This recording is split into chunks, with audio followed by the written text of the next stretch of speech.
Hello, Clifford Bennett, Chief Economist, ACY Securities. I trust your weekend was kind to you and the markets will be as well this week. We're starting with a very heavy tone, as we've been warning you would be the case in US and global equities to some degree, but certainly in US and Australian markets and much of Asia today. There is fresh news, of course, about property bond risk in China. But really the main drivers were that producer prices in the US on Friday. That was it was strong-ish. It wasn't really a panic level. 0.3% increase in producer prices in the US on Friday for last month. But the worrying concern was an aspect of that data, which was the services sector, which was up 0.5%. And that's the strongest that figure's been for a year. And this is one of the highlighted areas that we've been pointing out for some time. And we believe the Federal Reserve is also very concerned about the wages and services threat to that inflation rate. So that strong move in the services is a red flag to the Federal Reserve. We have no doubt at all that the ongoing situation from the Federal Reserve will be one of a strong, rather strenuous tightening bias.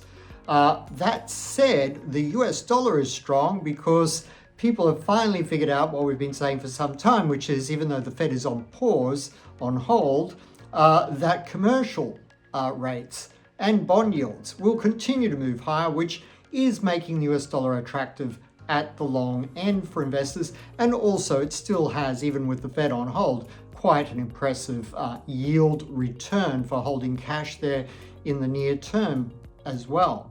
So, and then on top of that, you have ongoing uncertainties, geopolitical risks, etc. We've been the number one leader in trying to highlight to you that you cannot compartmentalize this war in Ukraine, in Europe, because it maintains a risk threat at all times. Now, a lot of people wanted to compartmentalize that and say, oh, well, that'll just look after itself somehow. I mean, how ivory tower remote from reality can you be to make such forecasts? Of course, the situation there remains very dangerous for all of us and a tremendous tragedy for those people on the ground there. So geopolitical risks have reared their ugly head yet again. And also we had geopolitical risks in the China Sea, of course, with Taiwan, with the Vice President visiting the US. And there are elections coming up in the not too distant future in Taiwan. So we'll see what the outcome is there. Things aren't as much a one-way street as perhaps people might think.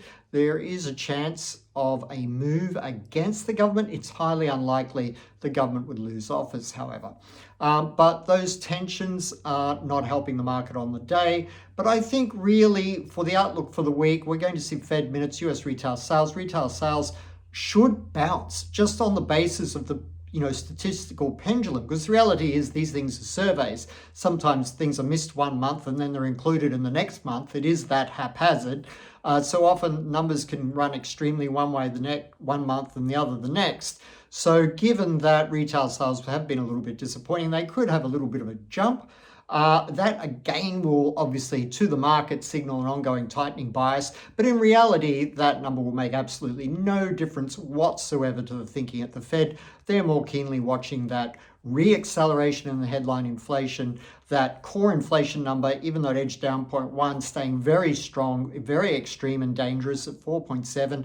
And now we have producer prices re-accelerating and the services sector ticking up to 0.5%. Now, all of those numbers clearly are not good in terms of the inflation outlook, but at least we have inflation stabilizing toward 3%, but there are still risks.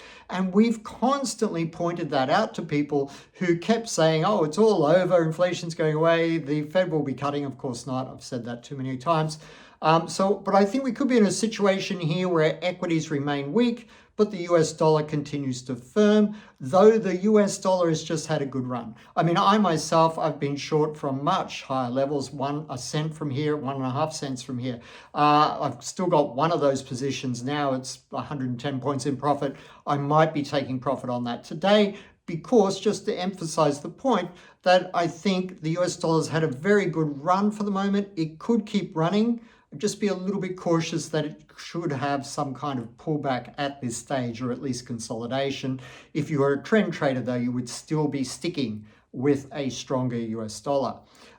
This has implications, of course, for the gold and oil market. This very strong US dollar has weighed very heavily on gold and on only just starting to impact oil. I think oil's a buy on any dip. Goldman Sachs, I think it was, came out and said oil could go to $90. I mean, we've had forecasts of $94 for many months. So it's nice to see Goldman Sachs catching up to us. We think that the gold, well, I think at least, that gold is a buy on the dip. If those Fed minutes coming out this week, they're going to be strenuously hawkish. If they drive the US dollar up a little bit further, gold could dip as low as 1900. I don't think it'll get to 1880, but you couldn't rule out 1880, 1870. That was an important year in Australia's history. But 1880 on gold is possible. 1900 is a very strong support level. But I think anywhere around the 1900s, 1880s, that's just great long-term buying. And I get the sense that there might be a sovereign in the wings waiting to swoop in on anything below 1900. Let's see how that goes. I hope this helps. Have a great day. Clifford Bennett.